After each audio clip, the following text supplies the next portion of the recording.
frisbee, a game you play with your dog, or even a leisurely activity you do in the backyard. It may look easy, but underneath your skin, your muscles are hard at work. People say it's all in the wrist. Well, it can be, but you can get better results if you do a complete throw. To get distance, you want a strong arm and a strong core. The core is for stabilization and form. So the forearm provides spin, and the core provides power. The major muscles that help move the wrist while throwing a frisbee are the three flexors, the three extenders, and the extensor digitorum. The three flexors are the flexor carpi radialis, palmaris longus, and the flexor carpi ulnaris. The three extenders are the extensor carpi radialis longus, the extensor carpi radialis brevis, and the extensor carpi ulnaris, plus the extensor digitorum. So the pink is the extensor carpi radialis brevis. It originates at the lateral epicondyle of the humerus, and it inserts at the base of the second and third metacarpals. The red is the flexor carpi ulnaris, and that originates at the medial epicondyle of the humerus and inserts at the carpal and metacarpal bones. The light blue, which is the extensor carpi ulnaris, originates at the lateral epicondyle of the humerus and inserts at the base fifth metacarpal.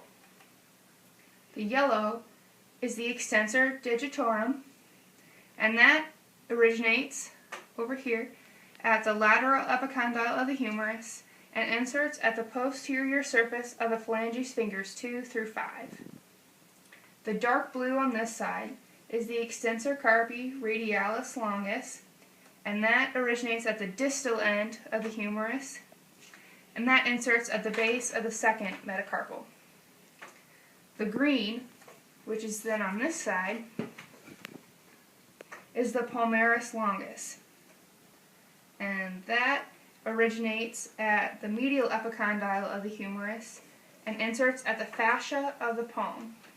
And the last one, which is supposed to be next to the palmaris longus, is the last flexor, which is the flexor carpi radialis, and that originates over here by the medial epicondyle of the humerus and inserts at the base of the second and third metacarpals.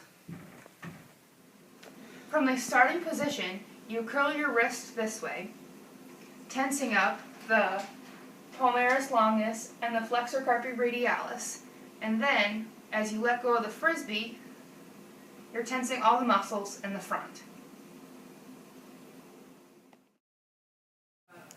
The synergist inflection of the wrist are these three muscles. The flexor carpi radialis flexes the wrist on the lateral side, the flexor carpi ulnaris flexes the wrist on the medial side, and the palmaris longus flexes the wrist.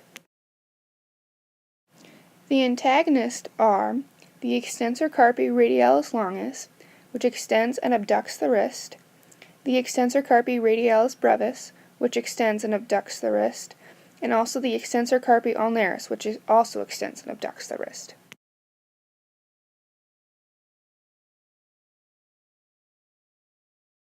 The wrist is considered a hinge joint, but is more complicated than the elbow because you can move your wrist up and down, side to side, and in a circular motion.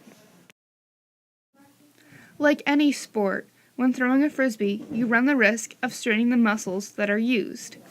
To keep this from happening, make sure your muscles are stretched, make sure you don't overuse them, keep them hydrated, and keep the necessary vitamins and minerals needed to keep your muscles going.